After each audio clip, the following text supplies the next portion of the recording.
vous Dans avez cette un grande autre école de commerce, on n'enseigne pas que le marketing ou la finance. La plupart du temps, on n'a pas conscience d'avoir des stéréotypes. Tous les étudiants de première année sont obligés de suivre un cours particulier. Elle manage comme un mec.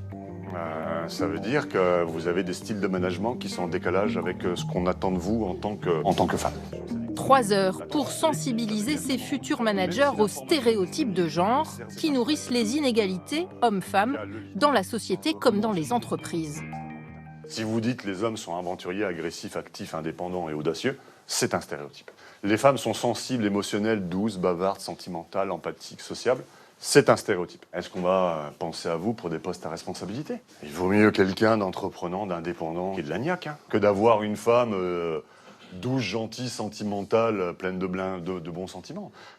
La publicité entretient elle aussi ces stéréotypes. J'aime l'action, j'ai choisi un métier de terrain, je suis facteur. Et pour une femme, à votre avis? Quand la Poste recrute, elle s'adresse différemment aux hommes et aux femmes. Non. Si c'est une femme, qu'est-ce qu'elle fait? Elle aime se sentir utile, elle veut un métier qui a du sens et elle est factrice. Sur le coup, là, on se rend compte parce que c'est le thème de la séance, mais après, je pense qu'en fait, on s'y est habitué malheureusement au fait de se dire, bah, les femmes, elles sont représentées de telle sorte. On sait comment combattre ces stéréotypes et on va le faire. On a eu tous les cours pour, mais est-ce que dans la société en général, toute la population, est-ce que pour en faire autant? Ça, on ne sait pas. Il n'y a pas que les profs qui se sont emparés du sujet des inégalités. L'association féministe de l'école organise des ateliers pour apprendre à négocier son salaire. On sait que les femmes dealent en général moins cher leur premier salaire ou leur premier contrat. Je suis pas à la hauteur, Cette consultante aide les étudiantes à préparer leurs entretiens d'embauche. À seulement 20 ans, pas facile d'oser réclamer. Nous, on est tous en train de chercher nos stages. Avoir le culot de dire non et de s'affirmer, c'est compliqué. Quand on arrive devant un recruteur, il faut juste demander plus que ce qu'on demanderait naturellement. Et puis on part de là et puis on voit comment ça se passe. Ces étudiantes ont une partie des solutions en main. Cette spécialiste en est convaincue.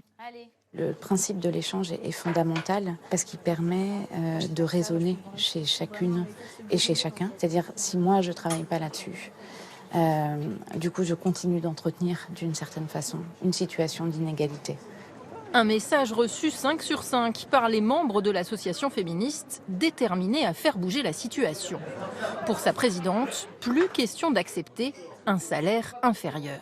Si les femmes décident de ne plus se rabaisser, se sous-estimer, à un moment les employeurs vont se dire bon, elles veulent plus, elles sont plus d'accord, qu'est-ce qu'on fait?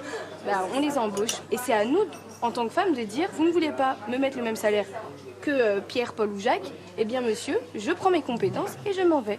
Prenez donc Pierre. La plupart des écoles de commerce ont mis en place des dispositifs pour favoriser l'égalité entre les femmes et les hommes.